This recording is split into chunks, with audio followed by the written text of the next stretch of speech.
Hi, my name is Elizabeth Falkner. Here's my funny story.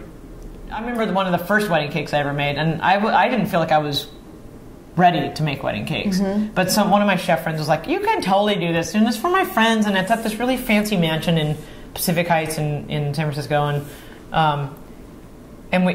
I was like, okay, well, I'll build, it's like 3 tiers. I built it at the hotel that we were in downtown San Francisco, and we had to drive over a lot of hills at San Francisco.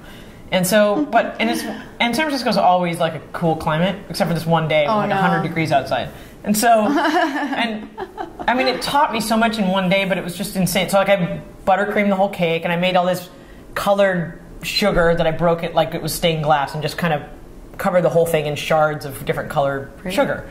And then put it on a room service cart, and then then my friend shows up at the side door in a Pacer, which I'm like, do they still make those? I mean, this is a long time ago anyway, and he's like, my air conditioning doesn't work, and I'm like, what? What?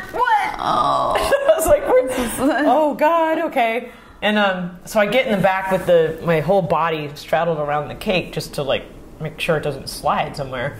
And I'm like, you're gonna have to go like 2 miles an hour. And you know, San Francisco, obviously known for the hills. And we really have to go to that other side of town. Right. So we try to think of the best route, and anyway, by the time, and it's burning hot, everything's melting on me. By the time we get there, the cake is kind of like sliding. Leaning Tower of Pisa. I've got like buttercream all over the inside of my legs and my arms, and I'm just like holding on to make, just like digging my hands in it. And then we get there, and there were 2 female chefs of the restaurant too.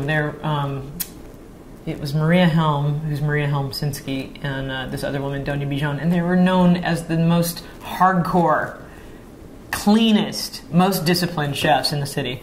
And I get there and I look like some total goofball, like punk, right?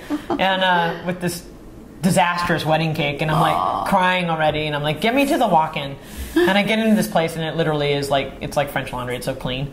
And I'm in the walk-in with like a little offset spatula, and I've got to take all that sugar off and wash it, which is obviously stupid because you don't wash sugar. Right. But I have to because it's a disaster. Oh, and then dry it off, and then I like spackle everything, put cocoa powder on it just to figure out how to try to make it look better, and then stick all that stuff and put it on the piano.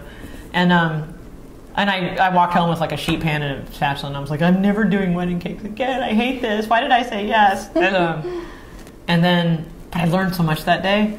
And then a friend of mine happened to be at the wedding, and he called me like a week later. He was like, hey, what happened to you? I was going to say hi to you. I saw you bringing the cake in. He goes, and I said, oh my God, that cake. And he goes, the cake was amazing. He was like, it was so good. And I'm like, yeah, but it looked like shit. And he goes, it didn't look like shit. He's like, it looked great. Oh. And I was like, oh, well, you guys must have been drinking a lot. Thank God, right? I